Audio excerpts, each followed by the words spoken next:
Those are the things that inspired this sick, savage individual to take away this life. Why? What are you accomplishing? But the fact that these people on the left couldn't just say, we adamantly are against this assassination. They never said that.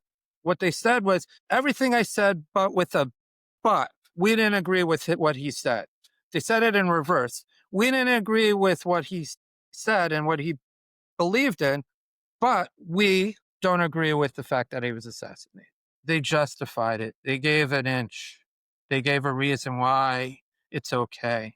So people don't necessarily understand, because every time you use the word but or any other word that imply but justifies the problem. And here this guy lost his life. He's 31 years old.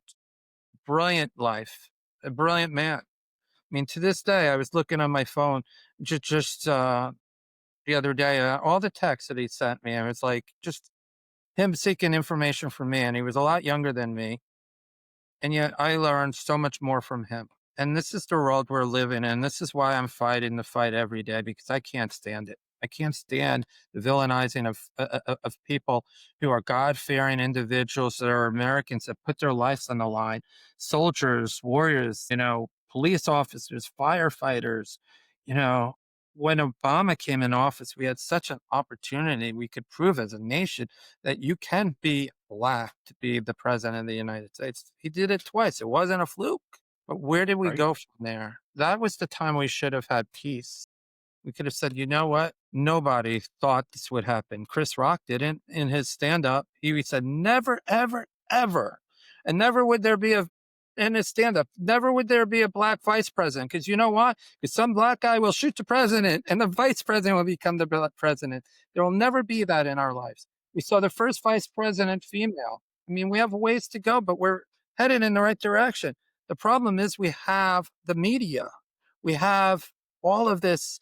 You're not American, you're African American, you're Asian American, you're straight, you're gay, you're this, you're that. Just be Yes. American. Just be American. How about Well, no, like when you talk about that, and that leads me to, especially with Charlie Kirk, right? I interviewed Pastor Jackson. Gosh, I don't know. I don't want to butcher his last name. Lamer. He's on the White House Faith Council. Mhm. Great, great, great, great guy. And I had already had the interview with him scheduled. And then, you know, he was, his friend Charlie Kirk's, and I his rep, and I said, hey, if he's got to, cancel this or whatever, totally get it, right? This, and no, he goes, I can't back down. He goes, I have to do the right thing. He goes, if I back down, they're silencing me. And I believe he ran for U.S. Senate in Oklahoma, Mhm. Sheridan Church. I mean, great guy. I mean, just authentic. I mean, just a great guy. But I mean, what you just said, it really resonated with that. And my wife, she's, I'll say, like, I don't know, my wife doesn't really have a political affiliation. I mean, she's a fan of mine. She jokes, she's like, she does. She works from home, but she'll have all my episodes on, just like on another screen sometimes. That's the good. But yeah, but she was like, I really started watching some Charlie Kirk stuff after he died. And she's like, I don't agree with him on everything. My wife's conservative, but the abortion thing, she kind of gets a little blurry with. But she was like, why would anybody want to shoot this man? She was like, he's a good man. She's like, he's a good, genuine person.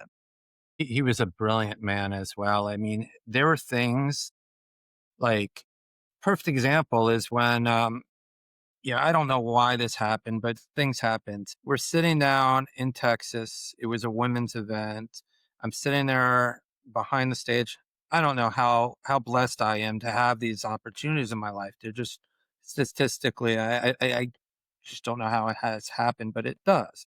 So I'm sitting there behind the stage with Charlie, looking at the stage. It was a women's event. He's like, look how far we've come from just last year, Evan. And I said, the issue is that everybody here looks like you and I in the female version, younger, but female version, younger than me.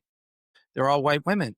I mean, as a Republican Party, as a not a Republican organization, as a conservative organization and as a conservative movement, we need to capture diversity. And next thing I know, Candace Owens is hired.